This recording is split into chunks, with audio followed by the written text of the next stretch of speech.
जैकबाबाद शहर की तालीम के मैदान में एक और तरक्की। एडवांस इंग्लिश और साइंस एकेडमी के नाम से एक और तालीमी इदारा मैदान में आ गया, जिसका शानदार इफ्तिताह जैकबाबाद की हरदिल अजीज शख्सियत हाजी शेर मोहम्मद मुगेरी ने किया। इस तकरीब में मीर हारून सुमरो, मोहम्मद हसन सुमरो, अल्लामा मोहम्मद अब्दुल खालिक कादरी, निसार अहमद अबड़ो, मीर आसिफ अली मुगेरी, मोहम्मद अयूब मुगेरी, साफ़ी अब्दुल रहमान आफरीदी समेत दीगर मौजूद मेहमानों ने शिरकत की। इस मौके पर डॉक्टर गुलाम अली सुमरो ने बताया कि एडवांस इंग्लिश एकेडमी को बाकी इदारों से मुख्तलिफ बनाएंगे। हमने गरीब लोगों के लिए फीस बहुत मुनासिब रखी है।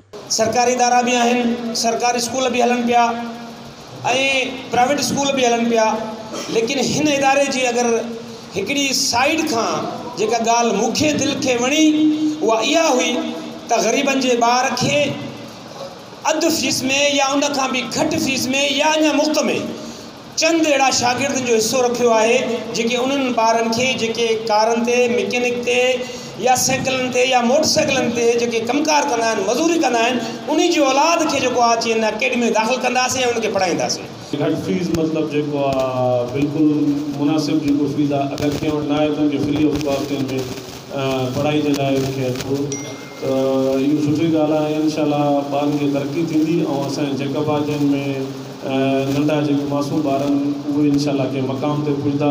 दौरान तकरीब समाजी अगवान हाजी शेर मोहम्मद मुगेरी ने इस इदारे की सराहना करते हुए कहा कि ऐसे इदारे हमारे पास होने चाहिए जिनमें गरीब बच्चों की तालीम के लिए भी कुछ हो। मैं इनकी इस कोशिश को दाद देता हूँ और हमसे जो हो सके हम तावन करेंगे।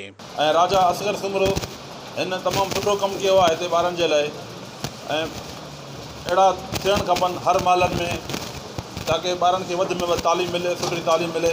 ऐं मां हिते रिक्वेस्ट कयां थो उन्हनि ॿारनि खे सभिनी खे त तमामु महिनत करनि। तालीम खां बग़ैर कुझु बि न आहे। तालीम सुठे नमूने पढ़ंदा, अॻिते वधंदा ऐं सुठी ज़िंदगी गुज़ारींदा। इस मौके पर मीर हारून सुमरो, रईस मोहम्मद हसन सुमरो ने कहा कि आवाम को इससे फ़ायदा लेना चाहिए। मां उन्हनि खे जन्नती चवां थो,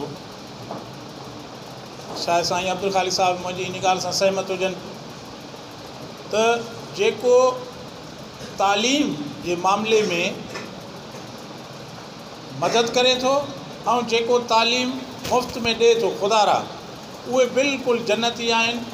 इन खां वधीक सवाब जो कमु ॿियो कोई बि कोन्हे, छो त हिकिड़ो मुअज़्ज़िज़, हिकिड़ो शहर, हिकिड़ो इंसानियत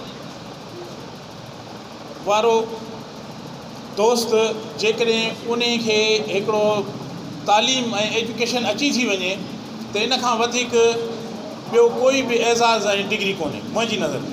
अगर ऐसे इदारे हमारे पास मौजूद हों तो हमारा भी फ़र्ज़ बनता है कि उनके साथ तावन करें और उनसे भरपूर फ़ायदा उठाएं। कैमरामैन शकील के साथ हजूर बख्श मुगेरी, 11 न्यूज़, जैकबाबाद। 11 News